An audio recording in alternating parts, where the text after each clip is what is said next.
Assalamualaikum warahmatullahi wabarakatuh. Perkenalkan, nama saya Meria Susanti, NPM 2471018. Izinkan saya menyampaikan tugas manajemen portofolio dengan topik analisis fundamental perusahaan sektor consumer cyclical.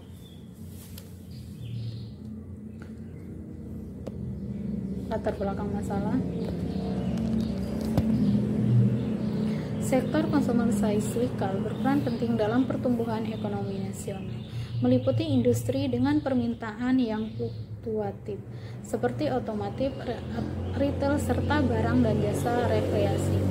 Ketergantungan sektor ini pada daya beli masyarakat memerlukan strategi bisnis yang adaptif.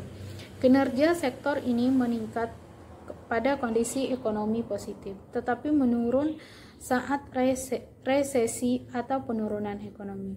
Kebijakan moneter berdampak kuat pada kinerja perusahaan consumer cyclical, terutama terkait keputusan investasi dan pembiayaan.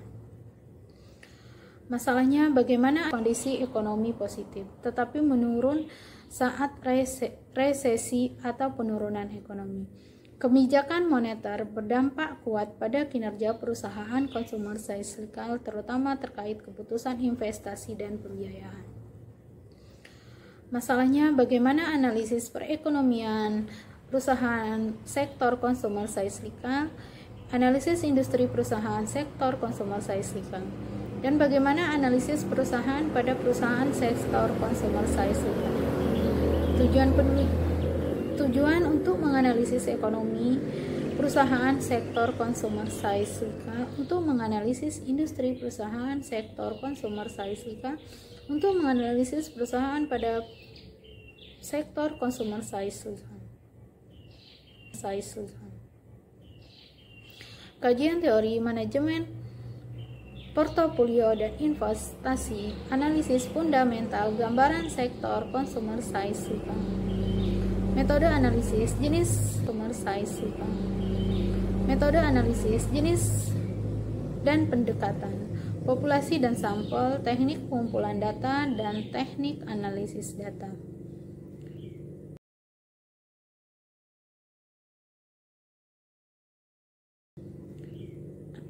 Analisis makroekonomi, pertumbuhan ekonomi, tingkat inflasi, tingkat suku bunga, dan nilai tukar rupiah. Analisis makroekonomi, tingkat pengangguran dan pertumbuhan kelas menengah. Analisis industri, karakteristik dan persaingan industri, segmentasi pasar dan perubahan referensi konsumen, inovasi teknologi, perubahan regulasi. Analisis industri, rantai pasokan dan dampak eksternal, daya saing dan strategi kompetitif. Analisis perusahaan, analisis rasio, terdiri dari rasio likuiditas, rasio solvabilitas, rasio profitabilitas, menghitung book value per share, menghitung price to book value, menghitung book value per share, menghitung price to book value, menghitung price to book value. Kesimpulan, perusahaan-perusahaan dalam sektor ini menunjukkan variasi dalam kemampuan untuk memenuhi kewajiban jangka pendek.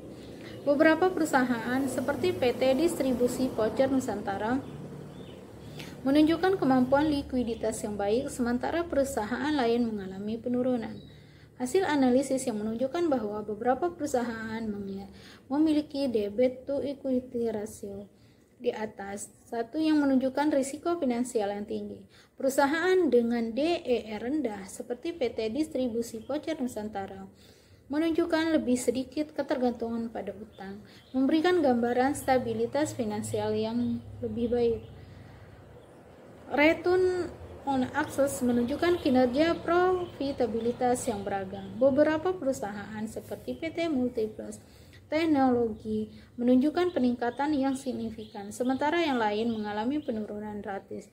Ini menggambarkan pentingnya strategi manajerial dan operasional dalam mempertahankan profitabilitas. Terima kasih. Wassalamualaikum warahmatullahi wabarakatuh. Terima kasih. Wassalamualaikum warahmatullahi wabarakatuh. Terima kasih. Wassalamualaikum warahmatullahi wabarakatuh.